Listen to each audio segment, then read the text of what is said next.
the father of the space age. That's what they call him. You know what he said? I'm not the father of the space age.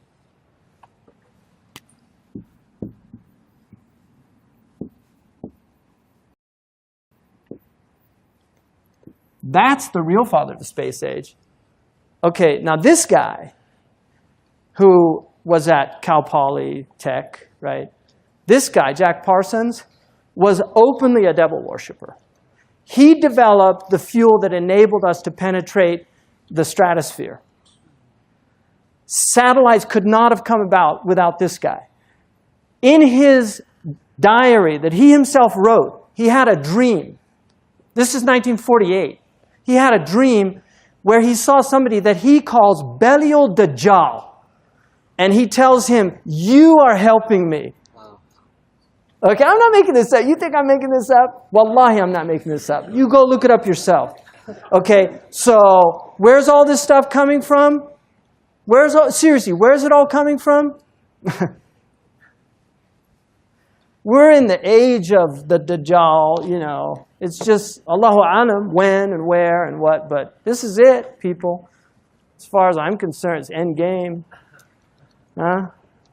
That's why Allahu Akbar, water and prayer and Qibla can't take that away from us. So just keep doing, you know. I mean, Khabbab wanted to, you know, he wanted to ask for death, you know. And he was with the Prophet ﷺ. Can you imagine that? Wanting to ask for death and you're living with the Prophet? So what about the age of the Dajjal? People will go by graves saying, would that I was in his place. Laytani makanahu. So we need to prepare as much as we can. You know, but the technology, if you study where all this technology comes from, okay,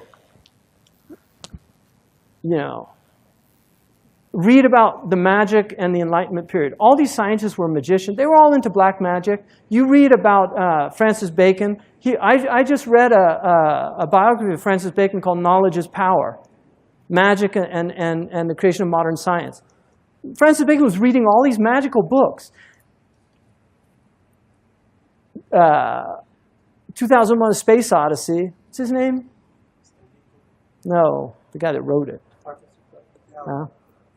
Arthur C. Clarke. Arthur C. Clarke, great technologist. He actually has most of the patents that enabled the satellites, right? If you look at his interview with BBC in 1961, where he predicts the internet, he predicts the cell phones, he predicts texting. He said that by the year 2000, people are going to have handheld devices that enable them to talk to anybody anywhere, right? Arthur C. Clarke said, and he has 3 laws of technology. One of his laws is no technology reaches a level of complexity except it becomes indistinguishable from magic. So, you know, I don't know. I'm not a big fan. I'm not a Luddite, right? I'm using a microphone right now. I'm not a Luddite. But this whole worshipful attitude towards technology, to me, is really stupid.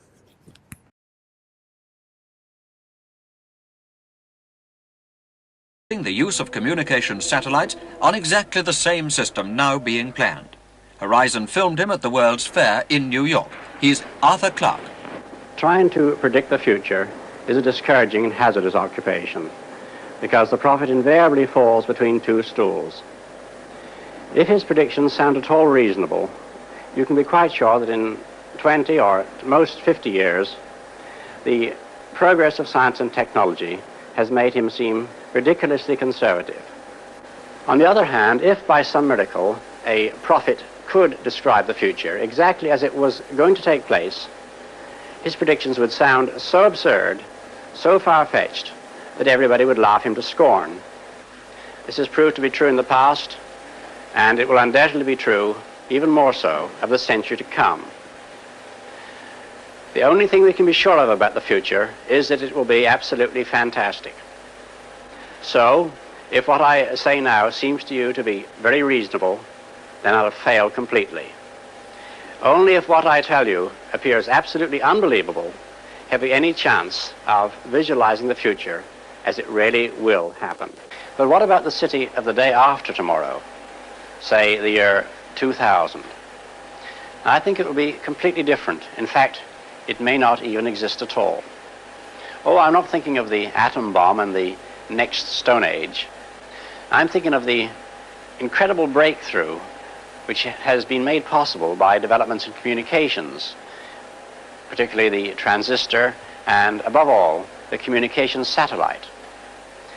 These things will make possible a world in which we can be in instant contact with each other, wherever we may be, where we can contact our friends anywhere on Earth, even if we don't know their actual physical location.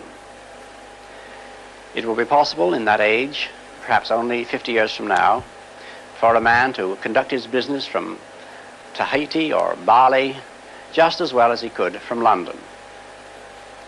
In fact, if it proves worthwhile, almost any executive skill, any administrative skill, even any physical skill, could be made independent of distance.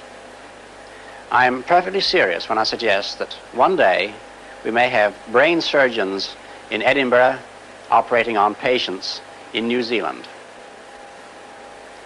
When that time comes, the whole world will have shrunk to a point, and the traditional role of the city as a meeting place for man will have ceased to make any sense. In fact, men will no longer commute, they will communicate. They won't have to travel for business anymore, they'll only travel for pleasure. In that world of the future, we will not be the only intelligent creatures. One of the coming techniques will be what we might call bioengineering, the development of intelligent and useful servants among the other animals on this planet. However, the most intelligent inhabitants of that future world won't be men or monkeys. They'll be machines, the remote descendants of today's computers. Now, the present-day electronic brains are complete morons, but this will not be true in another generation. They will start to think, and eventually they will completely outthink their makers.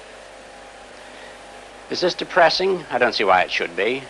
We superseded the Cro-Magnon and Neanderthal men, and we presume we're an improvement. I think we should regard it as a privilege to be stepping stones to higher things. I suspect that organic or biological evolution has about come to its end, and we are now at the beginning of inorganic or mechanical evolution, which will be thousands of times swifter. But even if the future does belong to the robots, our bodies and our brains still have immense untapped potentialities. For example, to cope with the information explosion, we may develop a machine for recording information directly onto the brain, as today we can record a symphony on tape.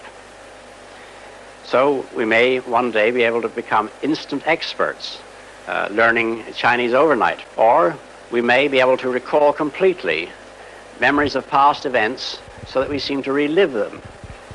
In fact, techniques are already known for doing this in a rather limited way at the present. Alternatively, we may prefer to totally erase past unpleasant memories. Our bodies will also be more efficient.